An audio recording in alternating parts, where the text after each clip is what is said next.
Well, good evening, and welcome to the National Churchill Library and Center. My name is Michael Bishop, and I'm the Director of the Library and Executive Director of the International Churchill Society. The NCLC is the fruit of a philanthropic partnership between the university and the society. And in the 11 months since we opened, we've welcomed many students and visitors and shared with them access to primary documents, books, and exhibits about Winston Churchill, which I hope you will take some time to enjoy this evening. To learn more about Churchill and the work of the Society, please visit our website, www.winstonchurchill.org. Here at the NCLC, we have welcomed leaders such as General David Petraeus, former Pakistani President Pervez Musharraf, and former British Foreign Secretary Lord Owen, and distinguished historians, including Tim Snyder, to discuss not only the particulars of Churchill's life and career, but their application to our present-day challenges. It is a particular pleasure and honor for me to continue that exploration with my guest this evening. Matthew Barzun served as U.S. Ambassador to the United Kingdom from August 2013 to January 2017. He served as National Finance Chair for former President Barack Obama's re-election campaign in 2011 and 2012. From August 2009 to May 2011, he served as U.S. Ambassador to Sweden. In 2008, he volunteered for then Senator Obama's presidential election campaign, leading the effort to conduct supporter-driven, small dollar fundraisers. From 2004 to 2008, Mr. Barzun was a private investor in a number of internet startups, including co-founding MedTrack Alert. He joined CNET Networks in 1993 as its fourth employee, well done, and held various management positions during his 11 years with the company, including Chief Strategy Officer. Ambassador Barzun currently lives in Louisville, Kentucky, with his wife, Brooke, and 3 children. Ambassador Barzun, welcome to the National Churchill Library and Center.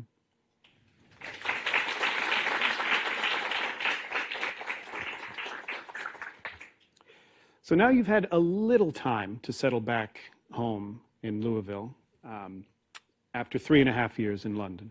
And I wonder if you might start by telling us what you're up to now and what your next endeavor might be.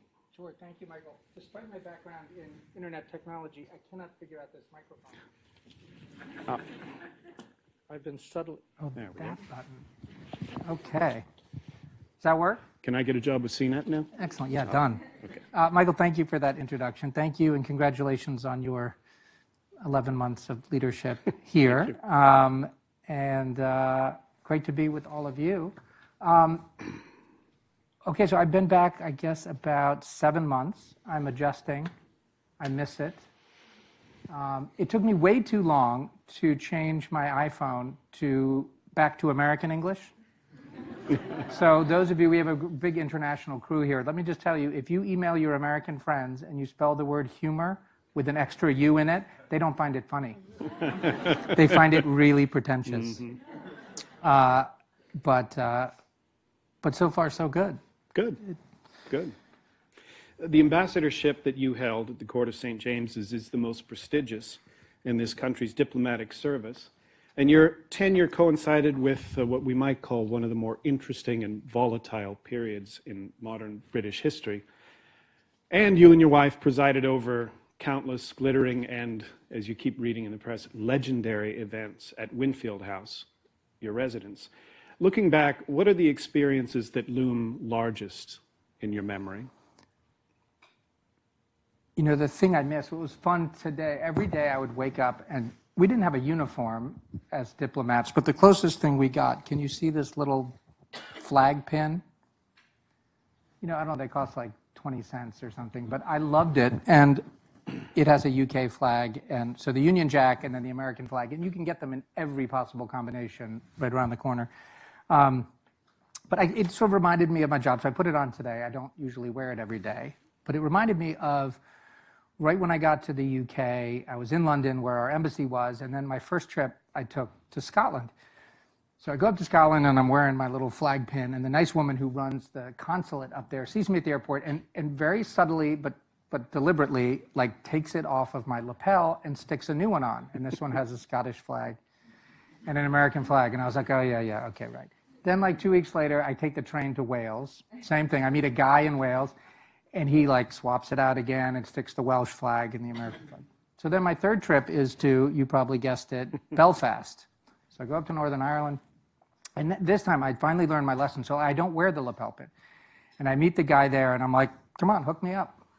You know, give me, and he goes, no, we don't do flags here.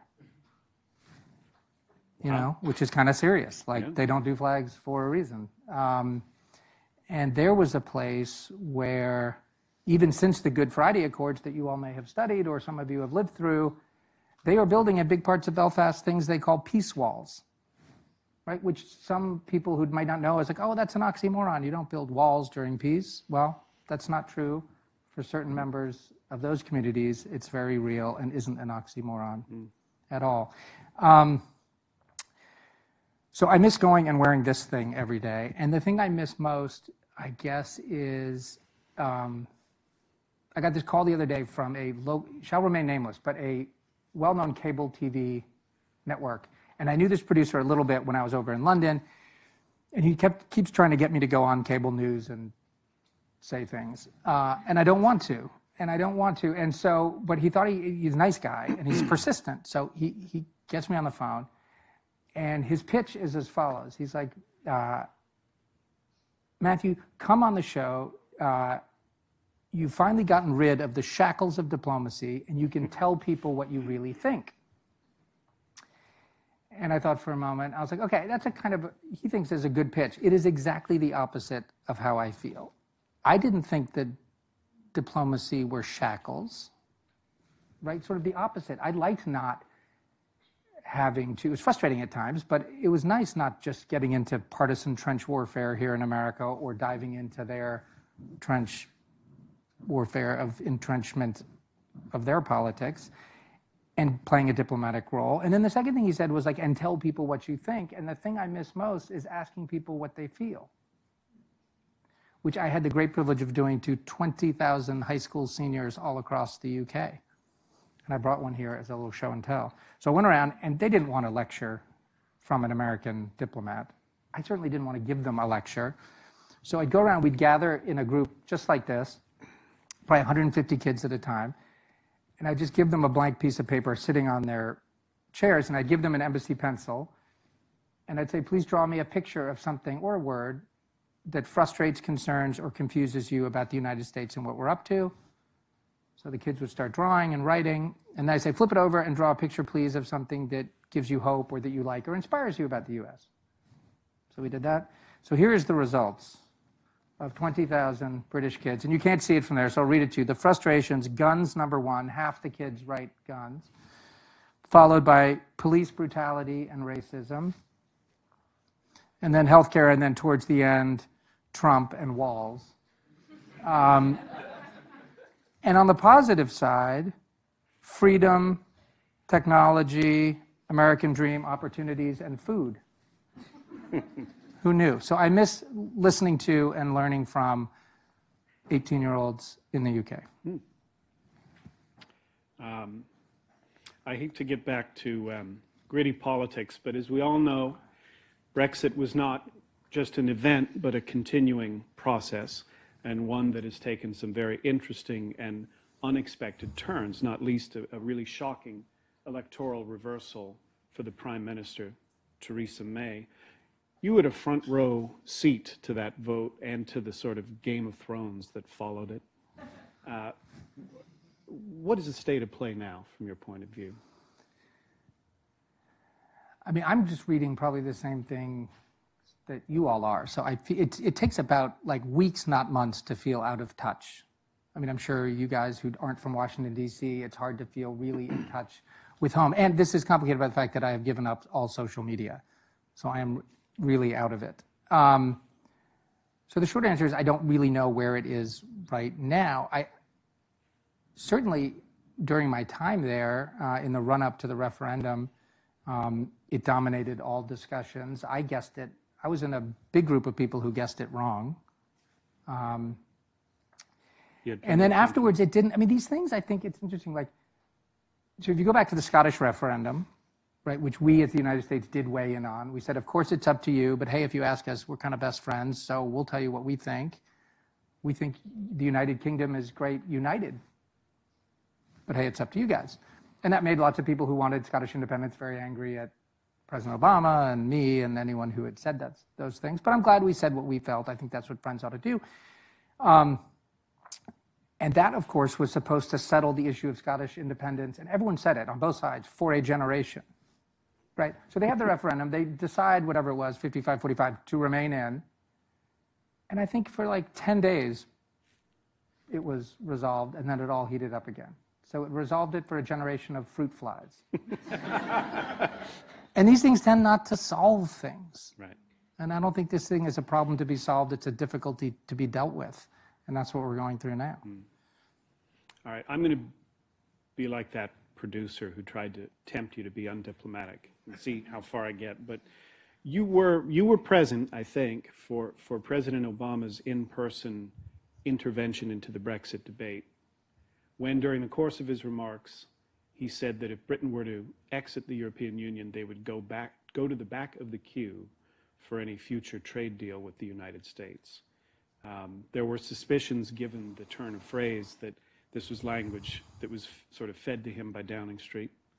And there was a pretty serious backlash to it. I mean, a lot of my friends who were, pro-Brexit, like Andrew Roberts and others, just were outraged by it, and there was much talk in the media. So now, with the benefit of some time passing, and I wonder if you could reflect on that event, what went into it, and how it happened. Sure. So I remember I was sitting right where this young woman was sitting, and it was like Cameron and Obama in the press conference, and and so in the moment, in context, I mean, he said that phrase just as it was reported. But if you were there in the room, certainly, I was like, oh, it was the way it was done in context. I found it deeply unremarkable. I mean, I was just like, oh yeah, whatever. It was sort of technically true, right? Like you're right at the front of the queue to get this deal done. So if you do it, I mean, I think in retrospect, you maybe would phrase it like no longer at the front of the queue. But what's interesting is like most people weren't in the room. Most people didn't watch the live broadcast. I mean, only geeks would go read the real transcript of the thing. It got picked up and read like we all get news on Twitter, online. And that phrase, boy, did it stick. And it reminds me of, I mentioned earlier that police brutality was the second most popular, wrong way to put it, but second most frequently written down concern about America. So number one with guns, and I could talk about guns with these kids, that was hard, but I mean, I live in Kentucky, I own guns, so I can, and I'm for gun safety legislation, so I sort of felt like I could try to get somewhere on that. On police brutality, I know next to nothing about that issue. So one of the guys who came through London from the US Justice Department, the job he had before coming to London was, he's the guy that Justice Department would send to places like Ferguson, places like Cleveland after Tamir Rice, where the trust has so tragically broken down between the law enforcement, the men and women in law enforcement and the communities they're supposed to protect, right? So his name is Brian. And so I sit with Brian, and we're supposed to just have like a 5-minute welcome to the embassy chat. But I see this on his resume, and I was like, I need help. Brian, like, what do I say to these kids? And he's like, well, sir, we have like 2 minutes left in our meeting. It's a really important and deep topic. And I said, I know, so let's meet again. But can you give me just one thing? Because I was heading off to a school that day. Because I went to about 2 a week. He said, sure, well, I'll tell you what I do to begin whenever I go to a new community. And I said, yeah, great, tell me. And he says, this connects to back of the queue, I promise. He says, so he arrives in Buffalo, New York, someplace. The first thing he does is he gets members of the community together. None of his fellow he's a law enforcement officer since the age of 18.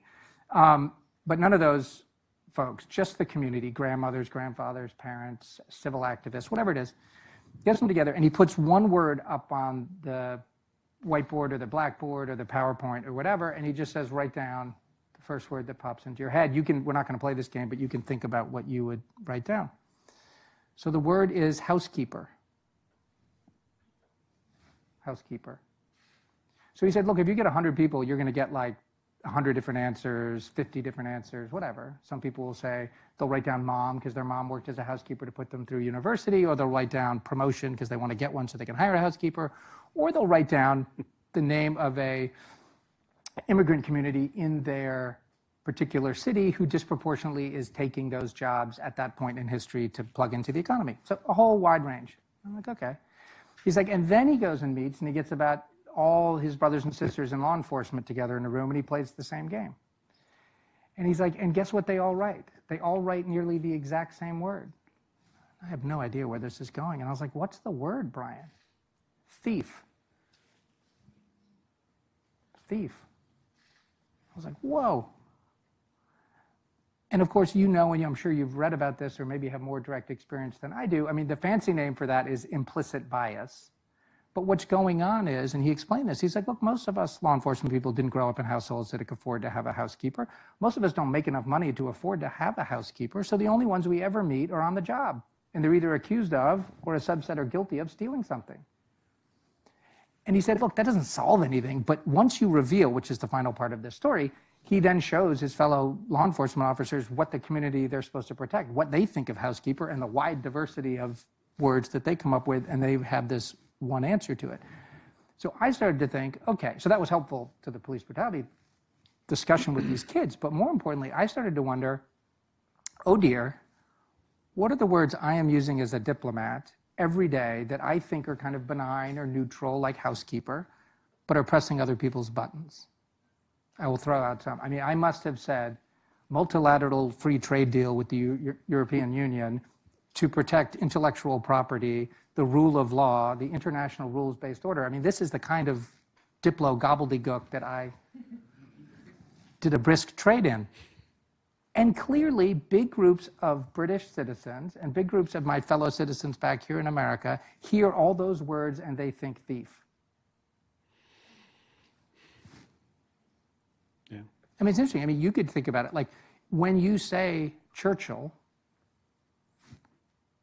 there are, I mean, Churchill has do the housekeeper test to the word Churchill or Churchill Society, or, you know, like, when I told people I was coming here to meet with all of you in this place, like, I sort of assume, like, oh, everyone's gonna, it doesn't, a lot of people think colonialism, right. They think empire, they think, fair enough. So I think we just need to be really sensitive to, long-winded story, back of the queue, boy, did that just press, and rather than try to argue it, it pressed their buttons. And we all have words, which is the flip of it. What are the words people say to us that they may mean in a benign way, but boy, do they press our buttons, make us fold our arms, sort of clench our fists and point our fingers. I think we need to be aware of what those are. And clearly that phrase was, and you couldn't tell Andrew to be unoffended by it. The damage was done. I mean, right. And these things take on a life of their own. Yeah. And are repeated. And the margin was so close. So, but in or out of the European Union, we have what we have always considered to be, or have long considered to be, a special relationship with the UK. The special relationship is personified by Churchill, whose mother was born in Brooklyn, and whose final words to his cabinet on his second resignation as at the close of his second term as Prime Minister in 1955 was, "Never be separated from the Americans." And now we've got, of course, talk about a possible trade deal after the UK exits the EU. I wonder, and I know this is a theme that you've been grappling with and discussing for a long time, but if you could share your view of the special relationship as it stands now, and as we would like to maintain it during this rather interesting time in American political history. Yeah, I mean, so the thing I struggle with, I have zero, I mean, zero is a very definite, almost zero concern for the strength of the special relationship, which I really do think is special. There was a British friend who lived in New York right before I left for the job. he emailed me. He's like, 2 things of advice, Matthew. 1, don't trust the British press. They'll build you up and tear you down. And 2, don't be one of those guys who bangs on about the special relationship. And with respect, he's a very smart guy. I think he's wrong. I mean, I think I did bang on about it. I still do. I think it's magical. And I think it's going to be fine. And it's going to be not better than fine. I mean, if you just take the official government relationship, which is just a fraction of where this relationship lives every day. In the UK, my colleague who I just got to see, Virginia, is in the back row there with her wonderful husband. She worked with me in Sweden and in the United Kingdom. Thank you for being here. So Virginia would know, when we got to London, we had something like 24,000 official visit nights per year. So that's like an Air Force colonel and her 3 staff spend 2 nights. This is advanced math. That's 8 visit nights, right? So it's not 24,000 people, but it's thousands and thousands of people coming for official business. Now in Sweden, we never even had that metric. I mean, I don't know, we had like 12 visit nights a year compared to 24,000. So that just speaks to the depth and breadth of official Washington meeting official London, to say nothing of the economic and the social and the cultural connections that exist. So that gives me the ballast in the ship, so to speak, I think can get us through. And there are always, now I'm mixing lots of metaphors here, but stormy seas, we're going to get through it just fine. What keeps me up at night, what does worry me deeply then and now, is not divisions between our 2 countries, but divisions within them. And that on both sides of the aisle, on both sides of the Atlantic, people are talking at each other, they're talking past each other, or worse yet, and we were touching on this earlier, like not talking to each other at all. That's what scares me for their democracy and for our democracy, that we've gotten to that place. Yeah. First you had Thatcher in 79, then Reagan in 80. You had Bill Clinton, followed by Tony Blair. You've always had in modern history these strange echoes between the UK and the US.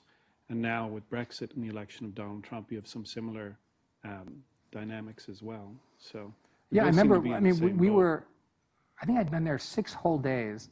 And there was a big vote in Parliament about military force against the Assad regime for use of chemical weapons in Syria. This is 2013. And we go in, we meet with them, and it looks like the vote's going to go through in support of military action on the British side, and we're having our debate back here in Washington, blah, blah, blah. Long story short, it doesn't pass. It fails in Parliament. And the next day, front page of the biggest circulation newspaper in the UK is a death notice for the special relationship. And it's hilarious. It wasn't funny at the time. I now have it on my wall because there's enough distance from it that it's funny. But big black death notice, and it said, dead, beloved offspring of Sir Winston Churchill and Franklin Roosevelt, dead, age 67, blah, blah, blah, blah, blah, funny, funny, funny. Funeral to be held at the French embassy. It's like a little, not true, of course. And then I was about to say that I looked back, which is misleading. Some wonderful intern on our team went and looked back all the times the special relationship has been declared dead. And it's just like there's a cottage industry that just declares it dead. George W. Bush visited Mexico City before London, and that got a headline. Yeah, that's right. Special relationship was dead. So I think we should turn our attention to what are we going to do to bridge these growing gulfs within our country. I'd like to talk to you for a minute about a figure that I still find absolutely fascinating in British politics, the Foreign Secretary Boris Johnson, who was to have been a guest here at the NCLC a few months ago, but he was called back to London for a cabinet meeting by the Prime Minister. Ironically enough, I just read today, he's been summoned back again, so he's cutting his US trip short because the Prime Minister wants to discuss with him his position as Foreign Secretary. Some days ago, he wrote a 4,000-word, very, very buoyant and optimistic take on Brexit that was very different in tone from what we've heard from the government so far, and it really sounded more like a speech by a prime minister. I've met him a few times. I read and reviewed his Churchill book. He certainly models himself after Churchill in many ways, but you know him a lot better. You've spent more time with him. I'm just curious what you think of him and whether you think he still might make it to the top of the greasy pole. I adore, we had a great friendship. I mean, the Brexit stuff was tricky. I mean, we, as you just said, back of the queue, like we officially felt that that's not the way we wanted it to go.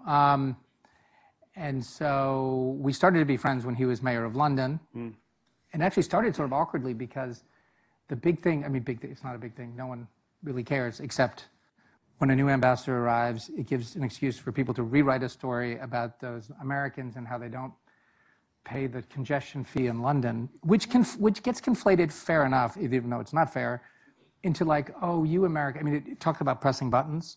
Like, that's just like, you Americans think you're above it all and you don't pay your parking tickets. And then you have to say the things like, no, we pay all our parking tickets. Like, this is a losing argument. Once you start in, you're like, we pay our parking tickets, we park whatever. So our position, which is true, and I went to defend it, is that this isn't a toll. We pay tolls all the time. We pay taxes. It's a tax, and we don't pay taxes, and they don't pay taxes here, and it's a big kind of thing like that. So I go in to meet with Boris, and he has publicly said in the paper before ever meeting me, he's going to call me down and make me pay these fees. And they're like 50 million. I mean, they're, with penalties, they're like impossibly large at this point. So he starts up the meeting and he says, I need to talk to you about the congestion tax. And my team, who's briefed me up, is like big smiles. I was like, I couldn't have said it better myself. It is a tax. Thank you for calling it that. That's why we don't pay. But anyway, from that sort of rocky beginning, we became really good friends and worked on stuff together. He came sweetly to sort of a goodbye dinner for me at his sister's house. And it was just 10 of us sitting around in her basement, not basement, but sort of lower ground, kitchen suppers that she would have. And it was like half Brexiteers, this is after the referendum, half Brexiteers sort of chaired by Boris and half Remainers chaired by his sister. And wine had flowed and opinions were strong going in and tensions were high. And so it came around, so I tried to, so then he said some nice things about my time there and I was thanking him. And I normally wouldn't use skiing as like with the 18-year-old British people, it's not a way to endear yourself to young people generally and people from all walks of life to talk about skiing. But this crowd with Boris Johnson, I thought I could talk about skiing. So this is what I tried out on him. I said, okay, Boris, if you've ever, and I used to do this, YouTube is amazing. If you watch someone skiing the trees, do you know what that means? Okay, so like in Switzerland, YouTube is filled with people with GoPro cameras on the top of their head skiing through the trees. And it's terrifying. And so if you just watch like a 20-second clip of someone doing it from their perspective, you're just like, oh my God. And you ask people, you're like, what is your first reaction after you watch that little clip? And everyone will just be like, trees, scary, death, trees, trees, trees, trees. And then you tell, and then you say, and this is what I said to Boris, I was like, okay, now, if you've ever done this, which I have once, it didn't go well, there's only one thing that the ski instructor tells you before you do it. I don't know if you have any skiers in the group. The one thing the ski instructor tells you is don't ever, ever, ever look at a tree. Then I play the clip again. I couldn't do this, but I'm like visually recreating like I am for you now. So then you watch that exact same clip again, and you just follow that advice. And then all of a sudden, you see all the white space in between the trees, which vastly outnumbers the part where there are tree trunks. Like, and I said, listening to this debate tonight with Boris against his sister and the whole gang, I was like, here's the problem. The Brexiteers are frustrated by the Remainers, or the Ramoners, as they call them, because all they do is look at trees. You know, and they're kind of, from their perspective, they're like, come on, we know it's like, don't look at the trees. It's not helpful to look at the trees. You're going to run into a tree if you look at a tree, which is what happens, I can tell you. And on the other side, the Brexiteers end up talking about it like it's some wide open piece and there are no trees. And so it's like, hey, you guys are going to be skiing the trees together, so let's get real. It's an apt metaphor. Settled nothing. An apt metaphor. Well, I hope we don't run into too many trees as this goes on, but who knows? We're a long way from the end of the Brexit road. You interacted with lots of leaders in the UK, lots of MPs, many of them, I'm sure, with future leadership ambitions, and I thought some of those with an interest in British politics might want to hear. If you met any who you could see as future prime ministers, politics is a young person's game these days. The new Taoiseach, or Prime Minister of Ireland, is only 38. The new President of France, 39. It may well be that some of the names we've been talking about in UK politics for a long time are getting a little long in the tooth by modern standards. Are there up and coming leaders who inspire you? I mean, sadly, my mind turns to one who was taken from us, which is Jo Cox, who was assassinated. They never say assassinated in the news stories, and I wonder why. I mean, it seems like she was murdered, but she was murdered with political intent while she was out doing her job, trying to engage her community.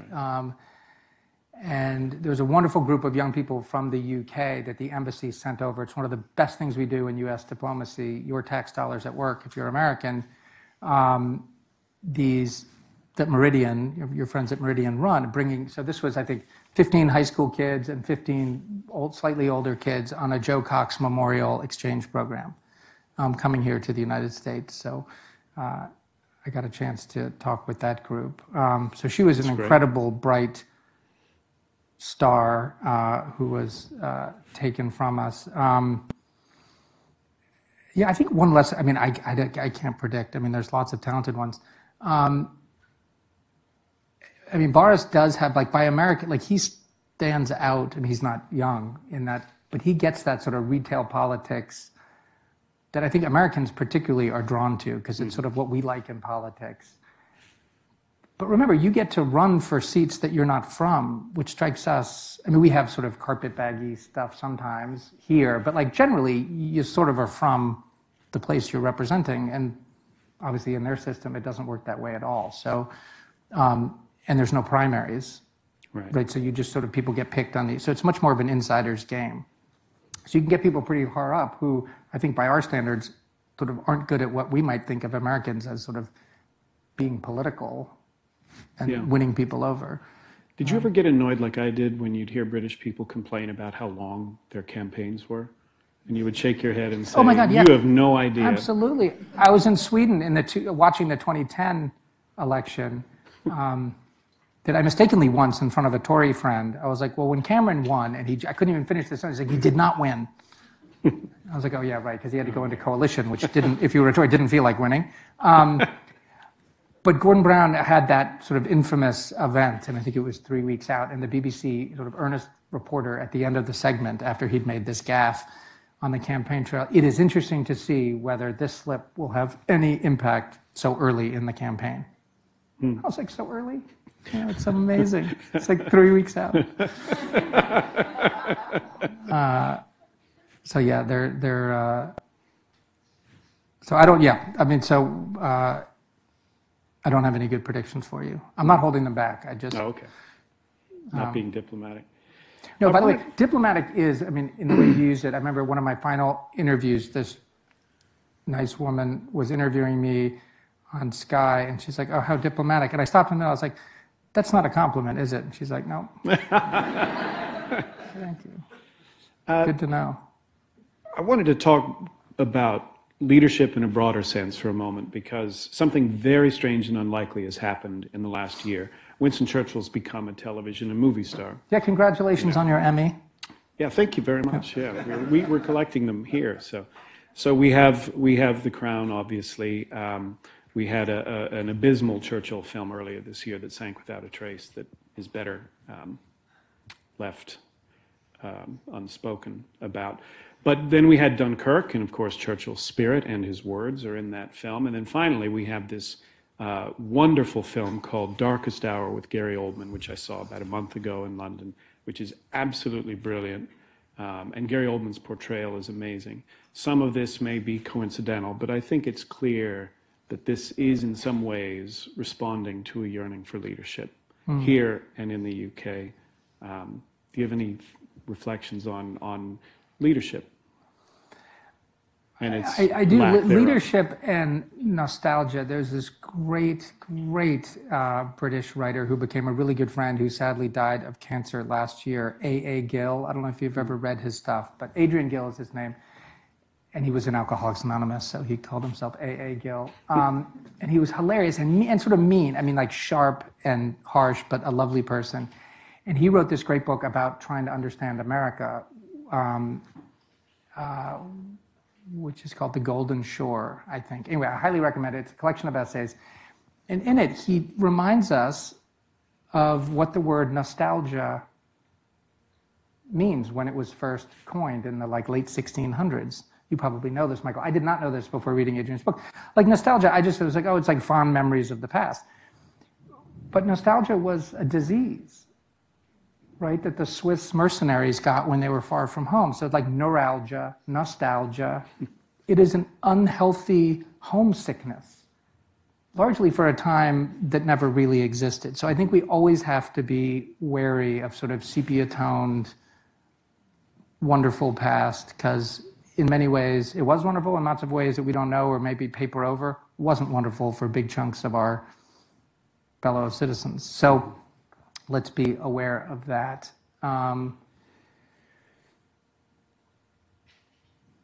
So yeah, leadership. I mean, I loved working for President Obama, and I liked his version of leadership, which sometimes especially with my sort of white, over 75-year-old British Tory friends. By the way, if you do a poll of your opinions of America in the United Kingdom, it's like off the charts with that group I just mentioned. Sort of Churchill-loving, older, white conservatives love the United States. And then it just goes all the way downhill to millennials, I forget that, basically minorities within the United Kingdom. The younger you are, the less likely you are to have a favorable opinion of the United States, which is why I tried to spend as much time as I could with that group.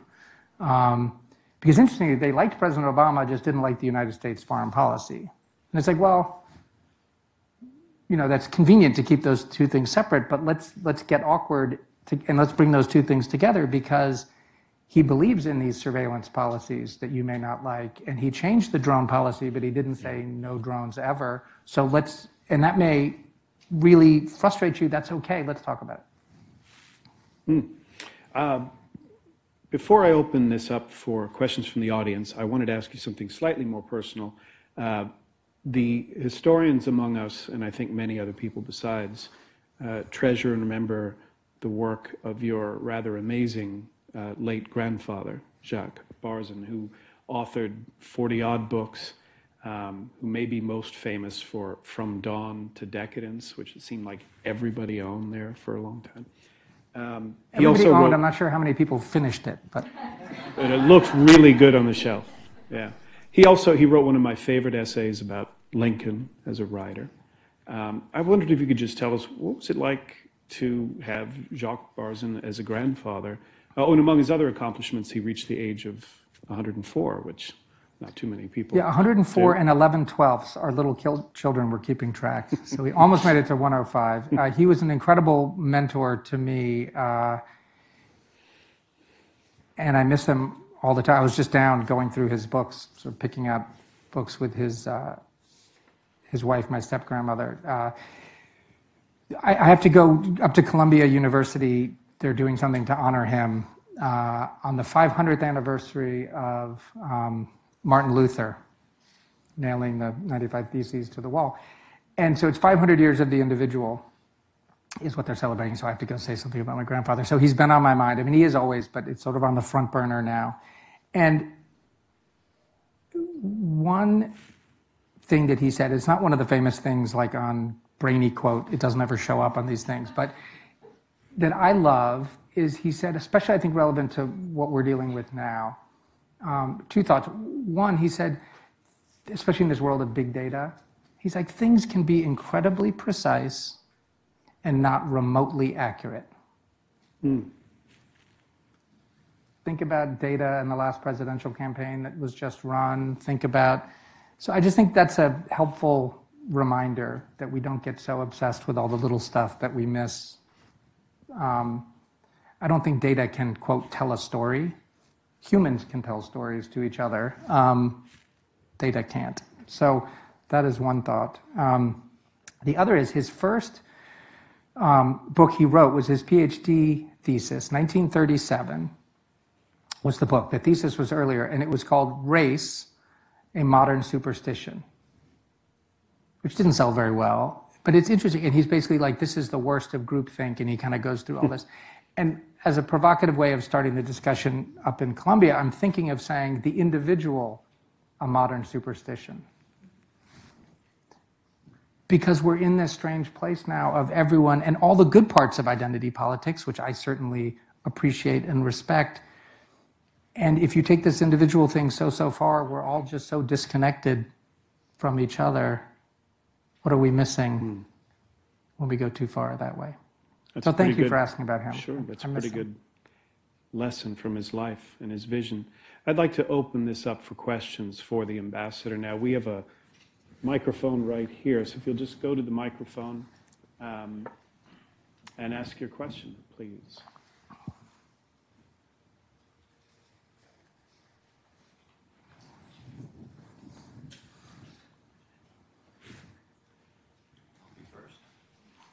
Hi, thank you very much for being here.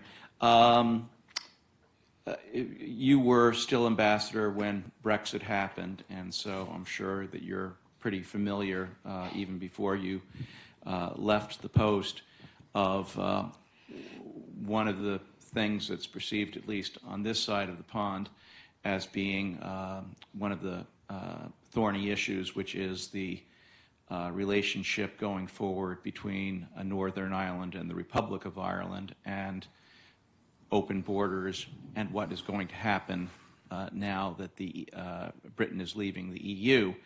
I wanted to get your thoughts on how serious an issue you think that is, and how it's going to resolve itself, how it's going to work out. And your name, sir? My name is Jim Smith. Oh, thank you, Jim. I mean, on the first part of it, you know, the open border and the custom things predates the UK's membership in the European Union, so you can go before that to try to find dots to connect to get to a better place. Also, by the way, just to add to the complications, the Good Friday Accords, you know, and I'll get the lingo slightly wrong, I'm a little out of it, but, you know, I mean, they reference the European Court of Human Rights or other kinds of things, so there's other connections that you just, with a place as important and still, I mean, fragile as, you know, there's still issues there, and we need to be careful and make sure that we don't, that we keep everyone moving along that peaceful road. How they're going to resolve it, I don't know, but I think you've seen, you know, it doesn't take much to get those two sides in Belfast and Stormont disagreeing, and I think they've been largely, that I've been following, speaking with one voice to Westminster about the importance of getting this right. So there's unity, which I think is a good thing. But the details of how they're going to figure it out, I don't know. Thank you. It's a tree. As an Irishman and as a Churchill historian, I am absolutely legally obligated to use his quote, which is used over and over again, about the dreary steeples of Fermanagh and Tyrone. He talked about this after the First World War. He said even after this huge cataclysm, these dreary steeples along the Northern Irish border would reemerge as a dominant issue that would just bedevil British politics. And of all the issues related to Brexit and the challenges, and there are many, this may very well be the most fiendishly complex one. Anyone else with a question? Good evening. I'm Stephanie. I was hoping you could clarify for once and for all what really happened with the Churchill bust in the Oval Office. I've heard varying accounts. Oh, bless you. This just cropped up again. Have you guys heard the story? Thank you. That was written, and I met the journalist at the Times of London who wrote the story, Tim. The story went, President Obama moves in 8 years ago, whatever it was, to the Oval Office and takes the Churchill bust out and replaces it with a bust of Martin Luther King. That sort of thing. And sort of like that just struck a nerve with people. And what really happened was there's always been, since Michael's going to know the exact date, certainly since President Johnson. Johnson, yeah. So since President Johnson till now, without interruption, mostly, there has been a bust of Churchill outside the private residence right before our president's private study. So that was always there. It always was for all 8 years of Obama's presidency. And it's just true, like in my office in London, like you bring your own stuff, and then when you leave, you leave. So George W. Bush had been given an extra Churchill bust because the other one upstairs was getting done by Tony Blair. See, I'm already boring you, I can tell. But anyway, it's sort of like a boring story, but it's true. So the fact is that President Obama was every day inspired by the bust of Churchill and every day inspired by the bust of Dr. King. Now, in President Obama's Oval Office, there was also this wonderful oval carpet that said, "The arc of the moral universe is long, but it bends towards justice," which is a quote from Dr. King. I didn't read any stories about where that carpet went. I bet it's still not there, which is fair enough. You don't have to get the other guy's rug or the other guy's thing. So I think I've spent inordinate amount of time talking about Churchill busts. I was going to say talking about busts. And I just, in closing, and there's like 5 of them within eyeshot of right here. So I say this with love. I think a bust like this is exactly the wrong image we should have of Dr. King or of Sir Winston, 2 people who I am inspired by. So you think about a bust, it is a disembodied head, right? And I think we need a whole lot more heart these days. Number 2, it is cast in bronze and fixed in time. And number 3, it is all by itself.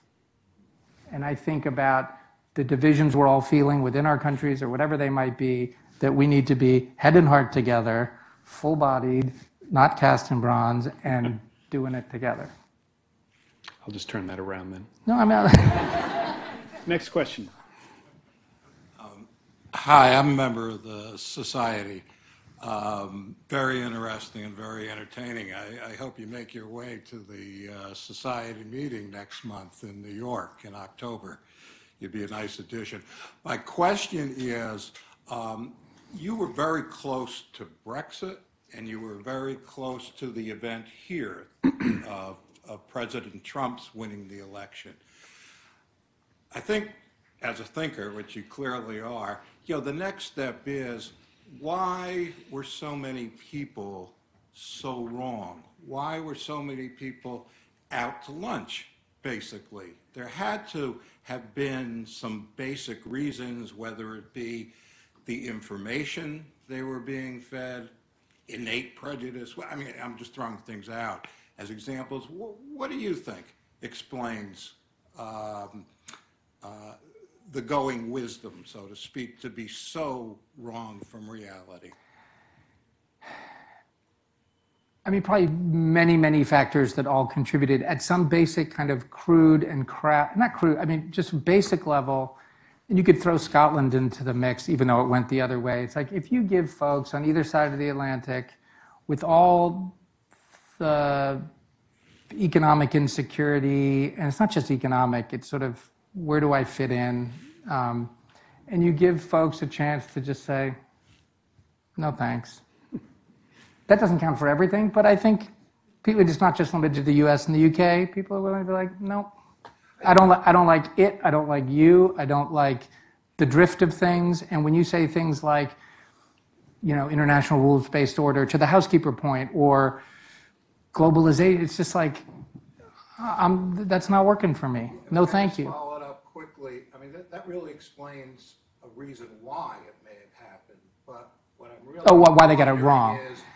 What I'm really wondering about is why people were so unaware of what you're just describing, that it was 2 total shocks to 2 large percentages of the population.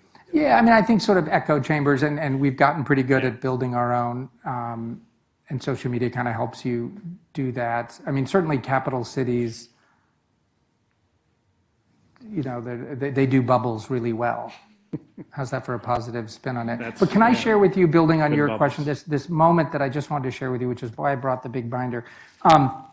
So right before Trump-Clinton election, so Brexit's already happened. I go on TV, and as I said, I can't talk about Trump-Clinton. I can't really talk about Brexit in any interesting way. So I said something what I thought was like totally harmless, housekeeper style. I just said, well, hey, look, we're best friends as country. We have been since Sir Winston and FDR, blah, blah, blah, okay? So I go back to I get my BlackBerry. I once called it my work BlackBerry, and a young person corrected me. They said, is there anything other than a work BlackBerry? Like, who would have one of those things for fun? But anyway, so I made a promise of always answering every work email I got. So I get this one from someone I've never heard of named Mark. It says, Matthew, just seen you on Sky News. Who exactly have you asked in Britain to check that we're still best friends? Was it someone in London, or did you bother to ask a bricklayer in Birmingham, or maybe a waiter in Leeds? How about a fisherman in Grimsby? Or was it a shop assistant in Truro? No, I think not. You don't have a clue what the ordinary, average, non-establishment British person thinks of the United States, and you and your boss, Obama, have threatened the British people with the back of the queue, and we do not take lightly to threats. You have caused much more damage than you could ever imagine. If you want to utilize your one-sided extradition treaty and have me rendition to a supermax prison on some trumped-up charge, I'm not hiding, Mark. So like any of you I was like, oh, man. And so my first thought was ignore it. And then my second thought was like, ooh, I'm going to write a snarky reply. So I started like thumb-tapping out and I was like, no. Deep breath. So I put it away, woke up the next morning, and wrote the following. Hi, Mark. Thanks for reaching out and for watching that segment. I have so enjoyed serving my country and your country. As for your question, I have indeed been to all the places you mentioned. Over 155 secondary schools where I have listened to and learned from 19,000 British citizens. The future artists from Aberdeen, bricklayers from Birmingham, chemists from Cardiff, dentists from Dundee, educators from Essex, financiers from Fife, gardeners from Grantham, hoteliers from Holborn, inventors from Islington, journalists from Jarrow, kindergarten teachers from Kingston, librarians from Leeds, mechanics from Manchester, nurses from Newcastle, obstetricians from Oldham, policewomen from Plymouth, and I will stop at Q, since that's a hard one. And I think your point is well taken. It is so important that we all engage and not get trapped within walls of our own making. Thank you, Matthew. So he writes back, okay, thanks for the reply. I still revert to my original point. You and your boss made threats to us. Rest assured that will never, ever be forgotten. Perhaps this could be construed as a wall of mistrust. And one, I might add, of your own making. You seem like a fairly nice man, just misguided. All the best, Mark. So then I think I've done my bit, right? I don't have to do anything more. And then the election happens. I'm up all night. And my personal politics aren't that hard to guess based on who I used to work for. So I'm not feeling my top self. He just writes, hey, Matthew, remember me? You kindly replied to my email a few weeks ago. Do you have any idea who the new EU ambassador to Britain will be? P.S. If you're looking for work, I hear they are looking for bricklayers for a big wall that's going to be built in Texas. Mark. So I write back, hi, Mark, I do remember. As to your question, I don't know who the President-elect Trump will appoint to replace me. My bricklaying skills are, how do I put this, not overly impressive. But we have bridges to be built, literally and figuratively, back in Kentucky, so that's where I'm headed, and I'll try to do some of that work there. Best regards, Matthew. And he writes back right away, Matthew, great answer, and it has been good fun to banter, but seriously, I do wish you all the best for the future, and hopefully no hard feelings. Off subject somewhat, when you, before you leave, go down into the basement of your embassy in Grosvenor Square and look at the flooring underneath the Dexion rolling filing cabinets. I installed those 20 years ago. Hope it's still okay. So I go down to the sub-basement, which, as Virginia knows, I never went to. I go down, I meet Alan, who's worked there for like 40 years. He remembers Mark. I check out the filing cabinets. It looks good. I take a selfie of me and the rolling cabinet. And then I ask Alan, I was like, look, I have to sound kind of cool to my new friend Mark. I'm like, how do I refer to what he did here? Oh, he's like, it's called chipboard and rail. I'm like, okay. Hi, Mark. Thanks for the kind words in your previous email. I, too, enjoyed our exchange. And I went to look at their basement print shop. See photo attached. Are these the rolling cabinets you mean? If so, it appears your carpentry work on what looks to me to be chipboard and rail beneath has held up perfectly for 20 years, so thanks for that as well. Final one, Matthew. Yes, that is the place. It was hard work, but work well done. All the very best. I can now boast to my friends that I have had a good laugh with a Democrat. Very best wishes, Mark. And Mark and I are in email touch to this very day.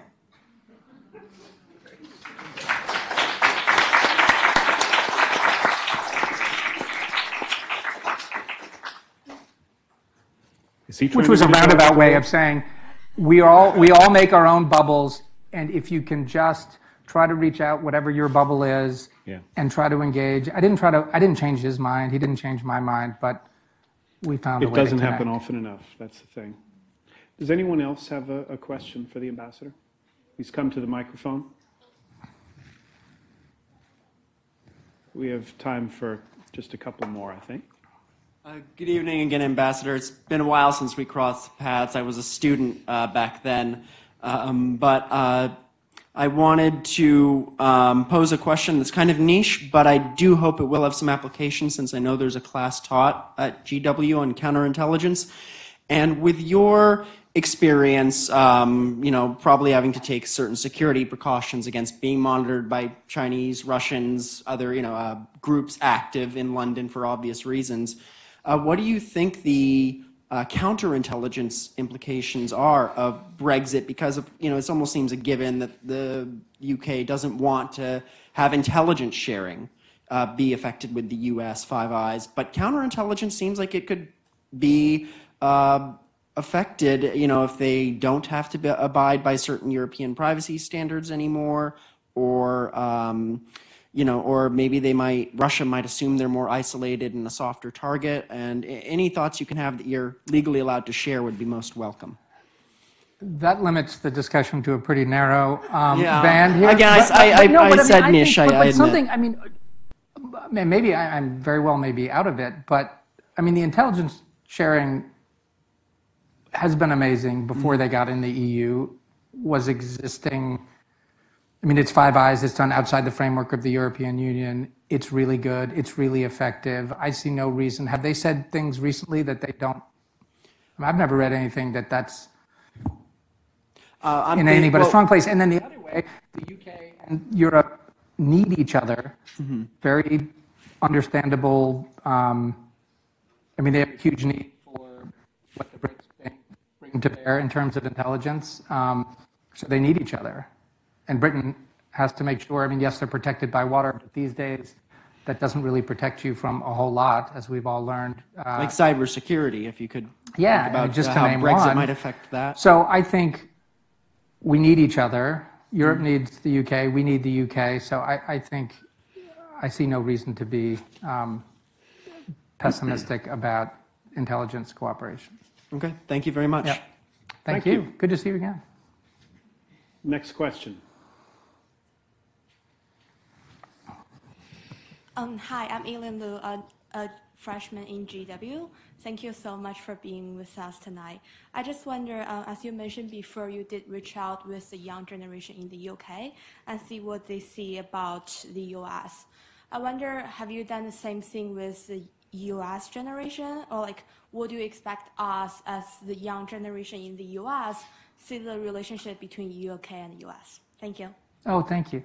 I did. All these British kids would say, well, okay, so we did your little game and we did more than that. But and they'd say, well, basically what you just asked, what do the American students say? I was like, I have no idea. I'm over here with you guys. I don't get to talk to American high school kids other than my own, which don't, my kids count, but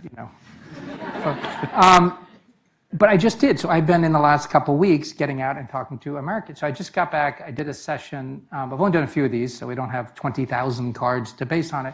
But I was with 150 18-year-olds across the river in Indiana. I live in Kentucky. In Indiana, same game. Number one frustration and concern is division, racial division, political division, economic division. But that word division, number one. Number one hope, diversity. So think about that for a second. Same root word, right? So the thing that they fear most and love best is rooted in this notion of separateness. Like I was touching on earlier, individuality, the good parts, but how do we figure out how to work together? So how do you bridge that divide between this thing they fear and this thing they love? Is that our last question? I think it... Because I want to give one thought be. if it is. So I've been thinking about what those students shared with me. And we could turn to Churchill for inspiration. And I had this one image. I don't know if we have it. Okay. Coming up. So there's this phrase that as diplomats, we're never trained to use it, but we hear our bosses use it. And so we use it. And the phrase is, it's always said sort of earnestly, and it's always said about really important topics like our relationship with the UK, our relationship with the Republic of Korea, our relationship with Israel, those sorts of things.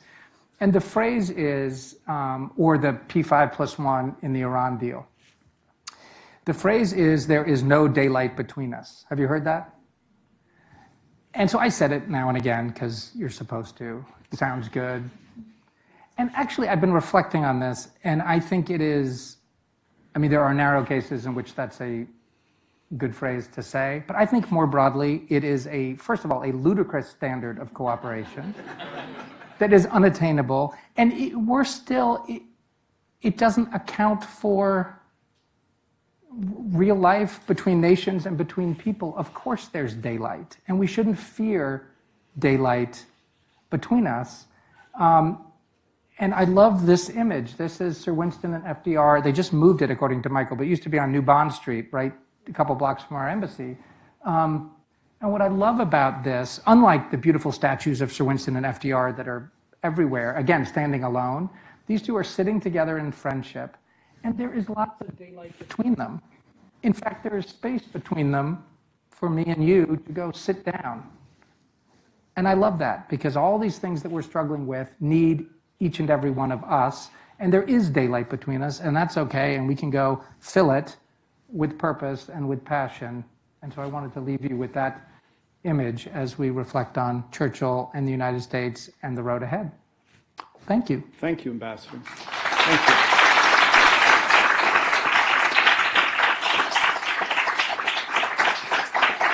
Before I let you go, I do want to thank all of you for coming, and I hope that all of you will return in the weeks to come for evenings with the new Irish ambassador to the United States, Dan Mulhall. And will you give him he's a pal. He was the Irish yeah, that's ambassador right. You to were the in UK. harness together. He's That's great. right. Royal biographer Sally Bedell Smith, acclaimed novelist Mark Helprin, political reporter Robert Costa, and many more. You can check our website for the details. But most of all, I'd like to thank Ambassador Barzun for your time and your insight. It was great to see you again, and thanks very much for being here tonight. Thank you so much. Thank you. Thank you, guys.